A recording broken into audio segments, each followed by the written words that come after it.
The J-9 was one of China's most ambitious early attempts to develop a high-performance interceptor aircraft using entirely indigenous technology and conceptual design. Initiated during the late 1960s and formally developed through the early 1970s, the project remained secret for decades. In July 2025, the Global Times and personnel from the Chengdu Aircraft Design and Research Institute revealed, for the first time officially, extensive internal details of the J-9 program, confirming its role as a critical but long-overlooked chapter in the history of Chinese aviation development. The program began in an era when China's aviation industry was seeking a leap in capability. The J-9 was envisioned not as a short-term solution but as a platform that would represent a new generation of aircraft, one that broke away from derivative or license-based designs and fully embraced homegrown innovation. To accomplish this, the Aviation Industry Corporation of China (AVIC) assigned responsibility for the J-9 to the 611 Institute, known today as the Chengdu Aircraft Design and Research Institute. In May 1970, a team of more than 300 engineers and technicians was quietly moved from Shenyang to Chengdu, forming the foundation of the future Chengdu Institute. This migration and the secrecy surrounding it became part of the J-9's legend in Chinese aerospace circles.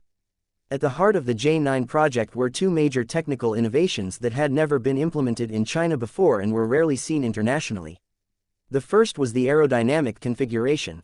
The Chengdu team proposed a canard-delta layout, incorporating small forewings canards ahead of a main delta wing. This configuration had never been used operationally in China at the time and was a bold departure from conventional designs. The forewing was not just decorative or fixed, it was intended to be fully controllable, helping to increase lift, agility, and aerodynamic efficiency during flight. It represented an entirely new way of thinking about fighter aircraft maneuverability, especially in high angle of attack conditions. According to researchers who worked on the program, this was not based on copying any foreign system. While certain foreign designs had experimented with similar ideas, the J-9's layout was developed independently. The goal was to create a more capable airframe that could handle the requirements of high-speed interception at varying altitudes while also enabling tighter turning radii and enhanced combat maneuverability. Although the aircraft was never completed and never flew, this configuration would later be refined and carried into future programs, most notably the J-10, where it became one of the aircraft's defining structural elements. The second major innovation from the J-9 was its combat concept, long-range interception based on missile employment. This marked a substantial change in philosophy within the Chinese design system at the time. While earlier aircraft concepts emphasized close-in combat with guns, the J-9 was designed around a doctrine of engaging threats at extended distances using radar-guided weaponry.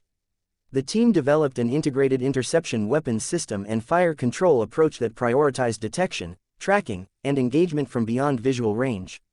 This required an understanding of complex radar integration, guidance systems, and electronic control, fields that were still in their infancy within China at the time.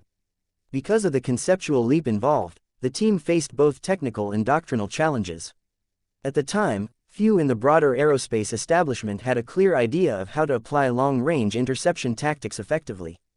Understanding that operational doctrine needed to evolve alongside technology, the Chengdu Institute proposed the creation of a dedicated tactical research team to study not only how such an aircraft would fight but how air combat itself would evolve over time. This was a pioneering move.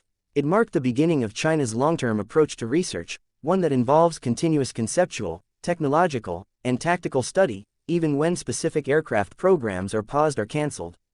Despite the strong internal commitment, the J-9 was eventually cancelled in 1980. The primary reasons were structural limitations in industrial capability and critical challenges with engine development. The domestic engine that had been planned for the J-9 was not ready to deliver the thrust and performance needed.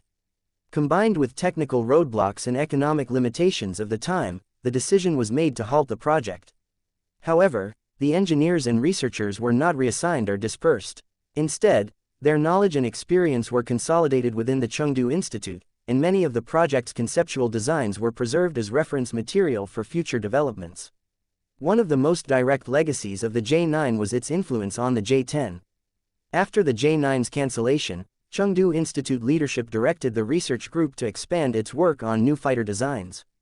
The Tactical Research Division, originally proposed during the J-9 era, was instructed to submit several advanced concepts every year, exploring both theoretical and practical improvements. From this post-J-9 design exploration, the J-10 emerged. The new project absorbed not only technical features like the canard-delta wing configuration but also the system integration and forward-looking combat philosophy that had begun with the J-9. By the time the J-10 reached operational status, it represented a generational leap in performance. The project validated many of the ideas that had first been introduced in the J-9, particularly in terms of aerodynamic configuration and air combat systems integration. In this sense, the J-10 was not simply a new aircraft, it was the direct evolutionary successor to the J-9 in spirit, technology, and design methodology.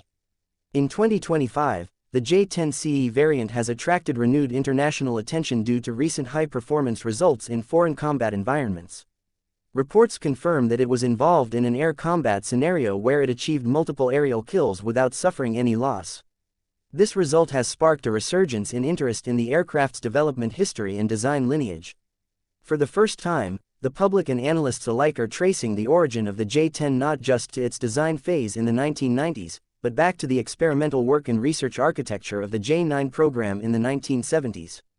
The newly released information confirms that the J-9, while never completed or fielded, was not a failure.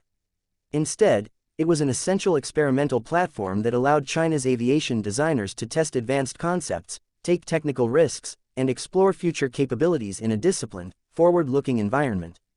It was a proving ground, not of a single aircraft, but of an entire approach to how aviation systems could be developed, tested, and refined over time. That same structure and philosophy continue to influence the work done at Chengdu Institute today. This acknowledgement in 2025 of the J-9's historical role closes a major gap in public knowledge about China's aerospace progression. It confirms that the innovations seen in present-day platforms were not sudden or isolated but built upon decades of methodical research, long-term planning, and an institutional commitment to independent development. The story of the J-9 is now seen not as a cancelled aircraft, but as a critical foundation for everything that followed in China's aviation design evolution.